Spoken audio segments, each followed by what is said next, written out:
जय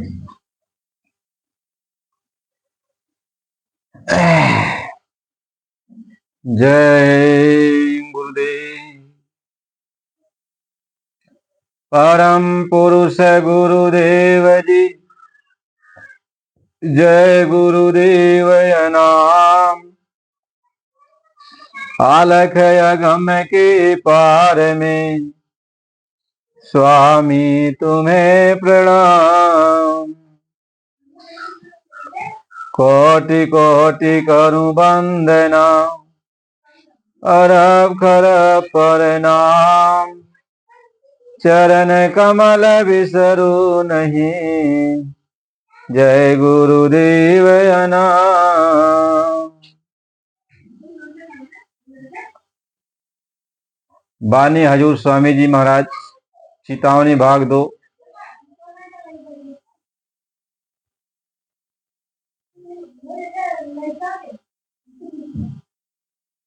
परम पूज्य स्वामी जी महाराज के चरणों में कोट कोट प्रणाम। आप सभी प्रेमी सत्संगी भाई बहनों, सबको सादर जय गुरुदेव। ये शब्द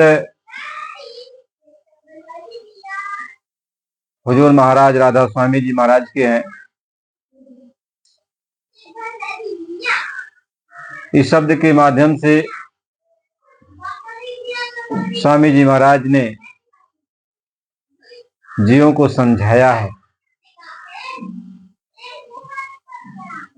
मानव तन में आने वाली जो आत्माएं, इनको मालिक समझा रहे कि आप इस संसार में आए हो, आपको ये मानव तन मिला है जो ये चैतन्य चोला है, जिसमें आपके पास बुद्धि है। बुद्धि से आप काम ले सकते हो। आपके अंदर विवेक, अच्छे बुरे की पहचान हो सकती है। आपके अंदर मन है, यह मन ये समझ सकता है क्या हमें करना चाहिए, क्या नहीं करना चाहिए। आपको हर तरह से मालिक ने हर गुण, सभी गुणों से संपन्न रखा हुआ है। हर काम आप विवेक से सोच विचार करके कर सकते हो।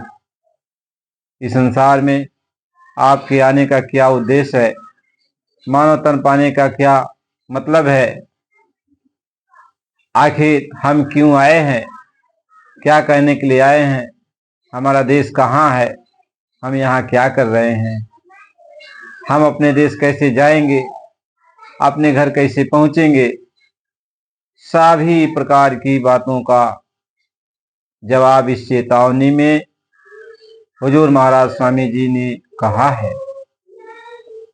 उन्हीं की वाणी हम लोग गाते और सुनते हैं, और उनके वचन को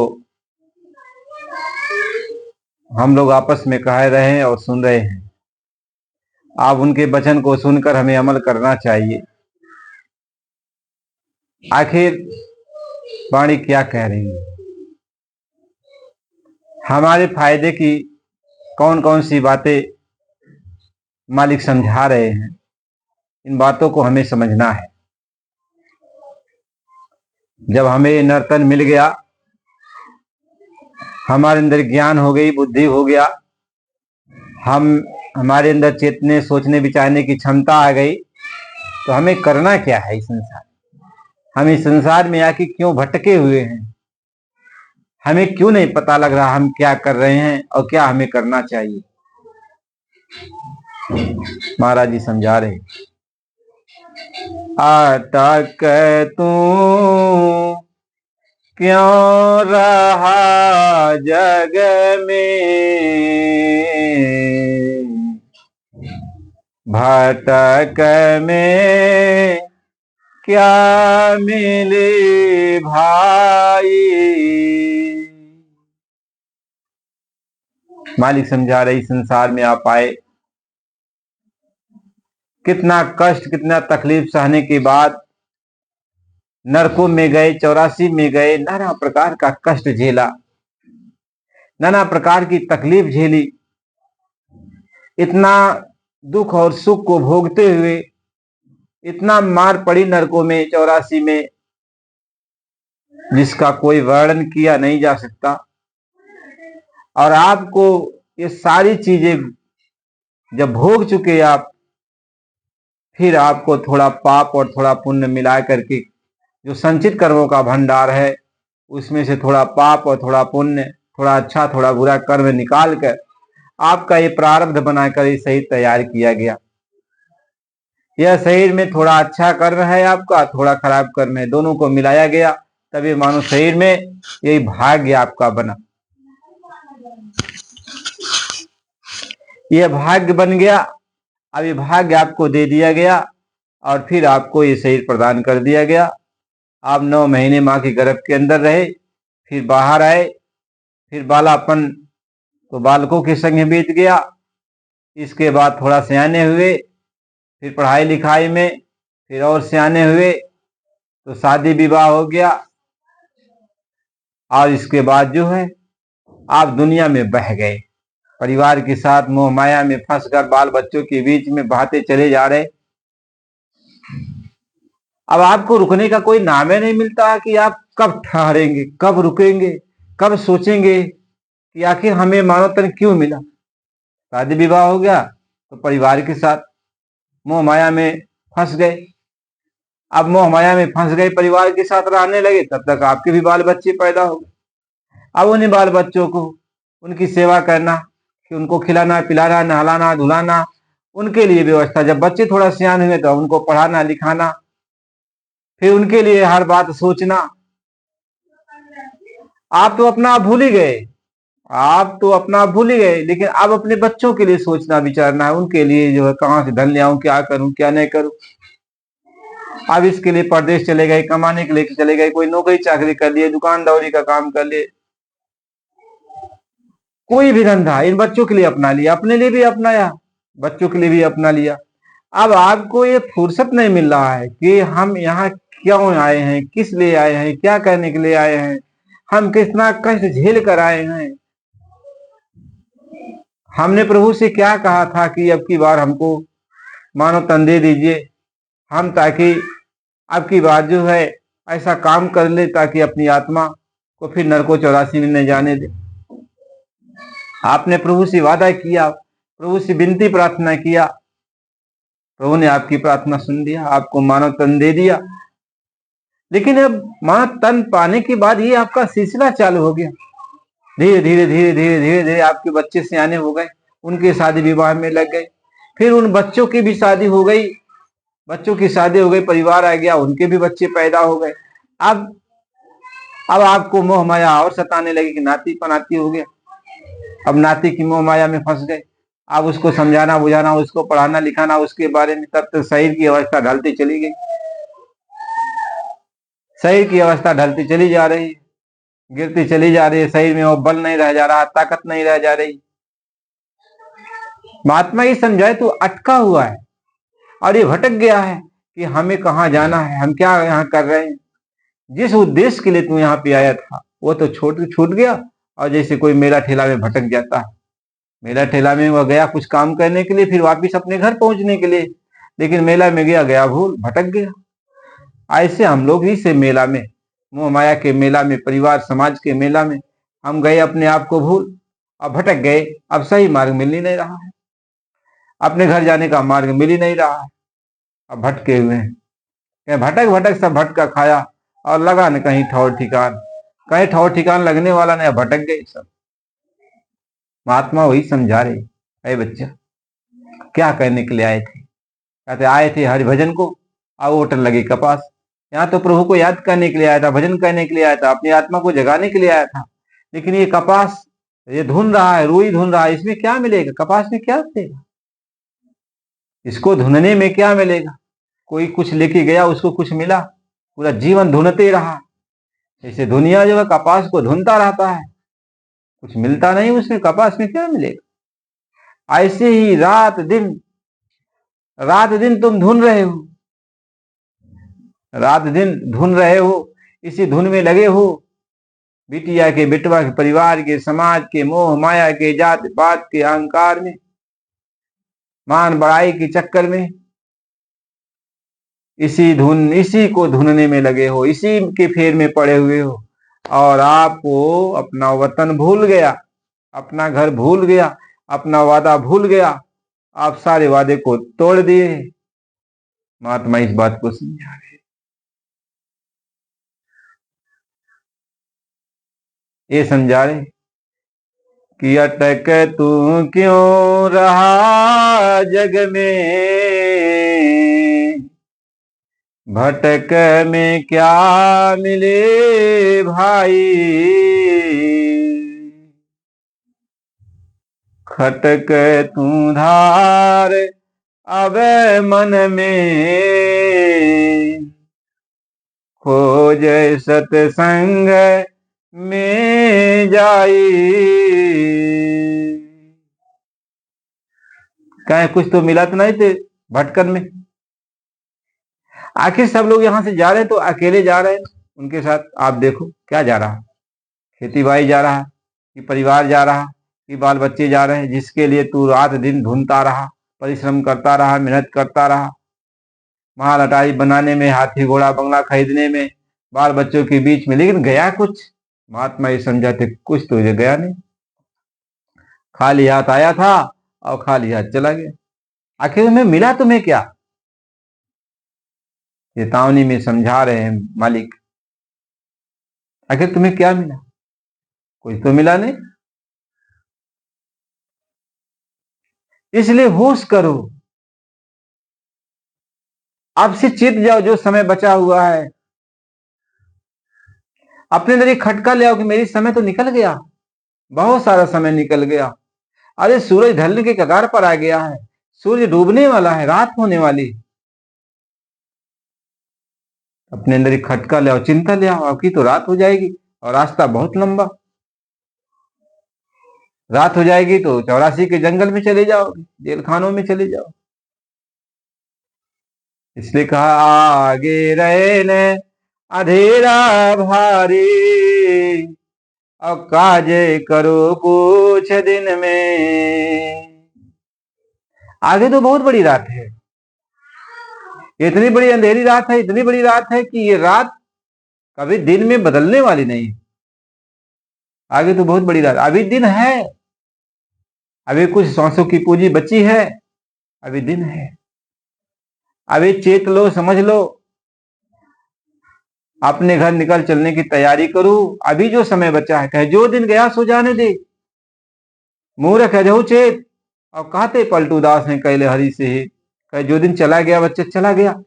लेकिन आपसे तो संतों महात्माओं की बात को पकड़, जल्दी कर अपने अंदर एक खटका लिया और तू जा संतों महात्माओं के पास, संतों की खोज कर, महात्माओं की खोज कर, उनके पास तू जा, उनका सत्संग सुन, उनके वचन को सुन, वो क्या कह रहे हैं, क्या समझा रहे हैं, कैसे तुम्हें अपने घर जाने के लिए बताएंगे, कैसे तुम्हारा मार्ग प्रशस्त करेंगे, कैसे तुम्हें तुम्हारा मार्गदर्शन करेंगे, कैसे तुम्हारी भटकी हुई आत्मा को सही मार्ग पर लगाएंगे। तू जल्दी कर संतों महात्माओं के पास जा और उनके सत्संग वचन को सुन।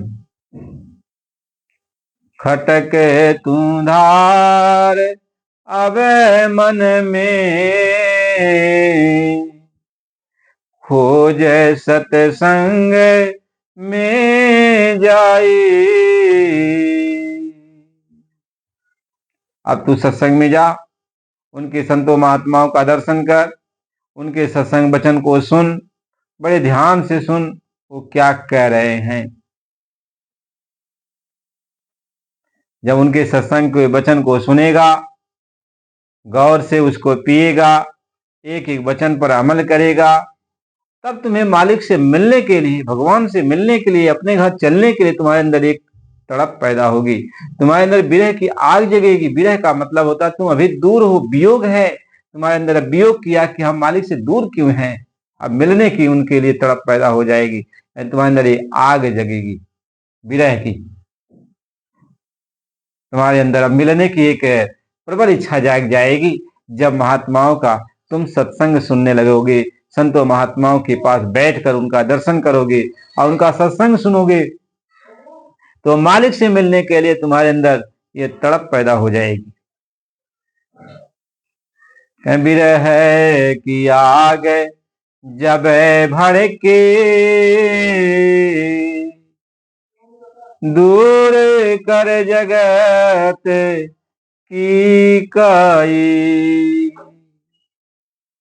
तो विरह की आग है, अंदर भड़क जाएगी, मालिक से मिलने की इच्छा जाग जाएगी। जो आप माँ की गर्भ के अंदर थी तब इच्छा जागी हुई थी प्रभु से मिलने के लिए, वही इच्छा तुम्हारे अंदर जब जाग जाएगी तो दुनिया तुमको अच्छा नहीं लगेगा, और दुनिया की मोह माया तुमको नहीं सताएगी, दुनिया में तुम्हारा फसाव नहीं होगा, दुनिया की सारी चीजें तुमको मिट्टी की तरह लगने लगेगी, इसमें तुम फंसोगे नहीं।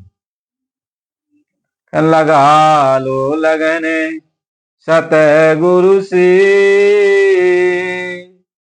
मिलो फिर शब्द लौलाई।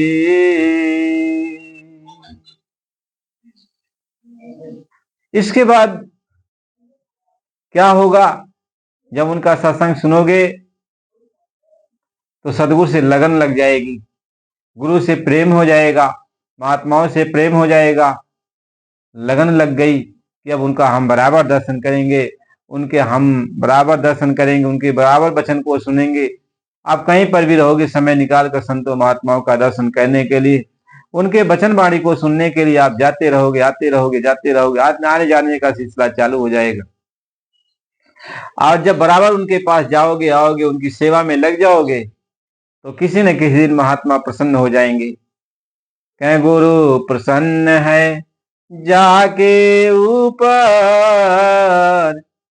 वही जीव है सबके ऊपर। कहते गुरु जिसके ऊपर प्रसन्न हो जाते हैं तो जान लो वह जीव सबके ऊपर हो गया, यानी अब वो अपने घर पहुंच जाएगा।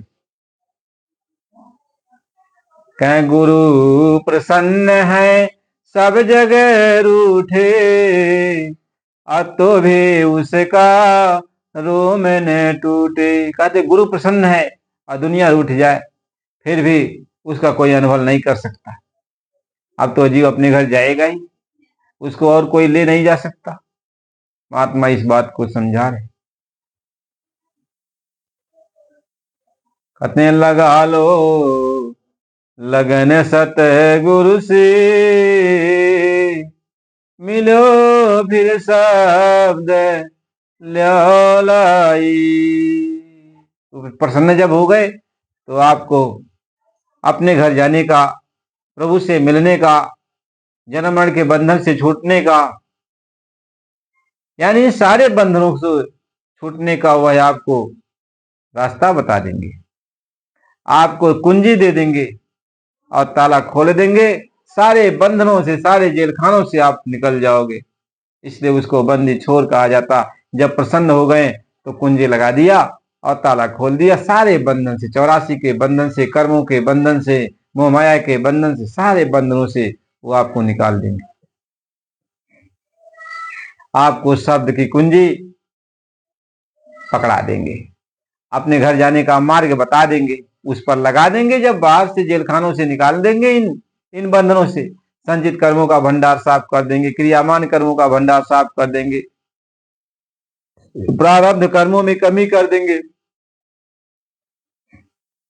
ये सब तो आपका साफ कर देंगे। और जो आपके ऊपर की जो है मन का बंधन है, तन का बंधन है, मन का बंधन है, सूक्ष्म बंधन है, कारण बंधन है, ये सारे बंधनों को उतार देंगे, सारे कपड़ों को उतार देंगे और तुम्हें निखारिश कर देंगे, साफ सुथरा कर देंगे, मानसरोवर में स्नान करा देंगे, अमृत का पान करा देंगे, शब्द का प्याला तुम्हें पिला देंगे। यानी शब्द को आप पकड़ लोगे, शब्द के रस का पान करने लगोगे, अपने घर चले। शब्द के रस का पान का मतलब होता है प्रतिज्ञा, शब्द की प्रतिज्ञा, यानी शब्द पकड़ लिया है। शब्द में यही है कि वह इतना प्रतिज्ञा वाला है शब्द, कि वह शब्द जब एक बार पकड़ लेगा तो फिर कभी छोड़ता नहीं, कभी नहीं छोड़ता। जिसका उसने बाह पकड़ लिया वह उसको कभी छोड़ा नहीं। इसलिए कहा शब्द कमाई कर ही में, और शब्द प्रताप काल कूजी। कहते शब्द की कमाई कर, शब्द को पकड़ ले। शब्द जब तुम्हें पकड़ लेगा तब तुम भवसागर से पार हो जाएगा। तब तू भवसागर से पार हो जाएगा। महात्मा इस बात को समझा रहे हैं, इस बात को समझा रहे। महापुरुष एक आते हैं, लगा लो लगन सतगुरु से मिलो फिर शब्द लौलाई, कहीं छूटेगा जन्म मरना, अमरे पद जाए तू पाई। तो तेरे जन्म और मरण का बंधन ही खत्म हो जाएगा और तुम्हें अमरा पद की प्राप्ति हो जाएगी, यानी परम धाम की प्राप्ति हो जाएगी, सतखंड सतलोक अनामी धाम की प्राप्ति हो जाएगी। अपने घर आप पहुंच जाओगे। कहीं भाग तेरा जगे सूता, नाम और धाम मिले जाई। तेरा सबसे बड़ा भाग्य तब जाग जाएगा जब तुम्हें संत सदगुरु नाम दीक्षा देंगे, नाम मार्ग बता देंगे, शब्द मार्ग बता देंगे, शब्द को पकड़ा देंगे, नाम दान दे देंगे, तो समझ ले तेरा सोया हुआ भाग्य जाग गया। अब तुम्हें नाम की प्राप्ति हो गई, और जब नाम की प्राप्ति हो गई तो नाम आपको अपने घर पहुंचा देगा। तो नाम और धाम दोनों आपको। महात्मा इस बात को समझाते हैं। आगे महात्मा ये समझा रहे हैं, कहूं क्या काल झख मारा, जीव सब घेर भरमाई। कहते हैं इस बात को देख करके काल जो है नाराज होता है, शर्मिंदगी होता है, और वो सोचता है कि इन सारे जीवों को कैसे रोका जाए। ये संतों महात्माओं के पास न जाने पाए, ये नाम की कमाई न करने पाए, इनको रोका जाए, ये जान न पाए।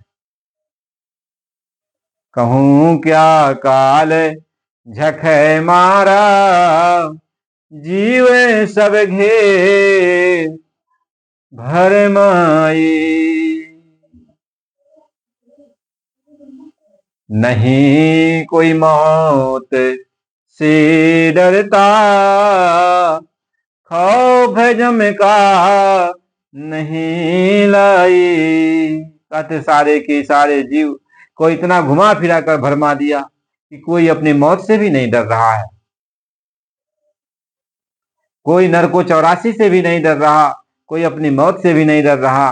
ये काल माया ने ऐसा जीवों को भरमा दिया, ऐसा उलझा दिया कि उनके अपने आप की भी सुध नहीं रह गई कि इसके आगे मुझे क्या होने वाला, क्या मिलने वाला है।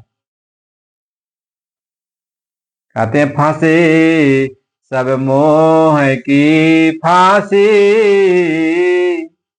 लोभ ने मार घर खाई। कहते सारे के सारे जीव सबको काल माया ने मोह की फांसी में उलझा दिया। बीती बीते का मोह, नाती पनाती का मोह, बीवी का मोह, बच्चे का मोह, परिवार का मोह, समाज का मोह, रिश्तेदार का मोह, यानी मोह इतना जटिल लोग सबको घेर लिया कि अब मोह के बस में होकर के कोई भी जीव महात्माओं की शरण में जाना नहीं चाहता। महात्माओं के पास जाने से उसको भय लगता है, संतों के पास जाने से उसको भय लगता है कि कहीं हमारा परिवार न छूट जाए, हमारे लोग न छूट जाए, हमारे समाज न छूट जाए। इस डर के नाते वह संतों महात्माओं के पास अब जाना नहीं चाहता। ऐसा काल माया ने ऐसा फितरतबाजी तैयार कर दिया कि अब कोई जाने वाला नहीं। संत महात्मा चिल्लाते रहते हैं, लेकिन लोग सुन करके अनसुनी कर देते हैं। महात्मा इसी बात को समझाते हैं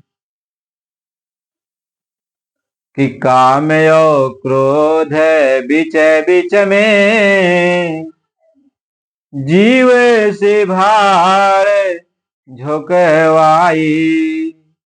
कहते हैं अंदर प्रबल अग्नि पैदा कर देता है, काम क्रोध को जगाता है, और जब काम क्रोध को अंदर जगाने लगता है तो काम की पूर्ति के लिए यह जीव जो है उसमें लग जाता है, और विषय वासना भोगों में उलझ करके अब अपने सारे जीवन को नरकगामी बना देता है, बर्बाद कर देता है।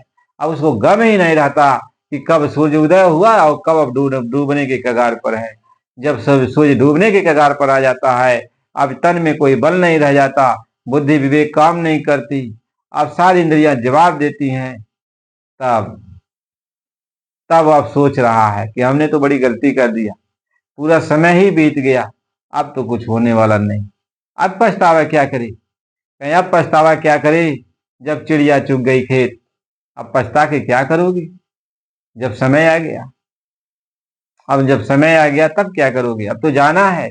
वो तो डोली लेके खड़ा हुआ है जमदूत, अब तो आपको डोली पे बिठाने वाला है, अब क्या करोगे। महात्मा इसी बात को समझाते हैं, जो कुछ बने सो अभी बनाओ और फिर का कुछ न भरोसा धरना। अरे बाद का कोई भरोसा मत करना, जो कुछ भी बनाना है अभी बना लो, अभी वक्त है, समय है, इसमें तुम बना लो। महात्मा ये समझाते हैं। फंसे सब मोह की फांसी, फंसे सब मोह की फांसी, लोभ ने मार घर खाई, कुटुंब परिवार मतलब के बिना धन पास नहीं आई। कहते कुटुंब परिवार सारे के सारे लोग ये सब मतलबी हैं। जब तक तेरे पास धन है तब तक तेरे आगे पीछे लगे रहेंगे, और जब धन नहीं रह जाएगा, तेरे पास कुछ नहीं रहेगा, रह जाएगा, तो तेरे पास कोई आने वाला नहीं है, तुझसे कोई मतलब रखने वाला नहीं है। कुटुंब परिवार मतलब के बिना धन पास नहीं आई, कहूं क्या कहूं इस जीव को, इन्हीं से मांस नोचवाई। कहते फिर भी क्या कहूं, फिर भी क्या कहूं, बिना, जब तक तुम्हारे पास पूंजी नहीं रहेगी, जब तो कोई तुम्हारे पास आने वाला नहीं है। फिर भी इन्हीं मोह माया की, इन्हीं की मोह माया में फंस कर यह जीव इन्हीं से अपना मांस नोचवाता है, इन्हीं की फेवर में पड़कर अपने सारे जीवन को बर्बाद करता है। महात्मा इस बात को समझा रहे, इस बात को समझाते हैं। इसलिए अभी समय वक्त है, संतों महात्माओं की खोज कर ले। अभी जब महात्मा मिल जाए उनका सत्संग सुनो, उनसे प्रेम प्यार करो, उनकी भक्ति भाव में लग जाओ, वो जो कहें उस बात को मान लो और खुश कर लो महात्माओं को, और खुश करके उनको अपने घर जाने का जो मार्ग है उनसे मार्ग प्राप्त कर लो, उनसे दीक्षा ले लो, उनसे नाम की बख्शीश जो करते हैं उस बख्शीश को प्राप्त कर लो, अब अपने घर निकल चलो, उनको अपना संगी साथी बना लो। इसलिए प्रेमी भाई बहनों, सत्संग की बड़ी जरूरत है। बिना सत्संग के कुछ होने जाने वाला नहीं। सत्संग मिलेगा तभी आपके अंदर विवेक जागेगा, तभी आप अपने घर चलने की तैयारी करोगे। इसलिए अपने घर चलने की तैयारी करो। मालिक की असीम कृपा और दया हो रही है। अभी तो महात्मा मौजूद हैं, खोजोगे तो महात्मा मिल जाएंगे, संत मिल जाएंगे, अपने घर जाने का मार्ग मिल जाएगा, और फिर आपका यह मानव तन सफल हो जाएगा। इसलिए आप इस काम को जल्दी करो और सत्संग बराबर सुनते रहो। यदि आप नए हो तो सत्संग सुनने के लिए चैनल को लाइक और सब्सक्राइब करो। फिर अगला सत्संग फिर आपको अगली वीडियो में मिलेगा। इसलिए प्रेमी भाई बहनों, प्रेम से बोलो जय गुरु।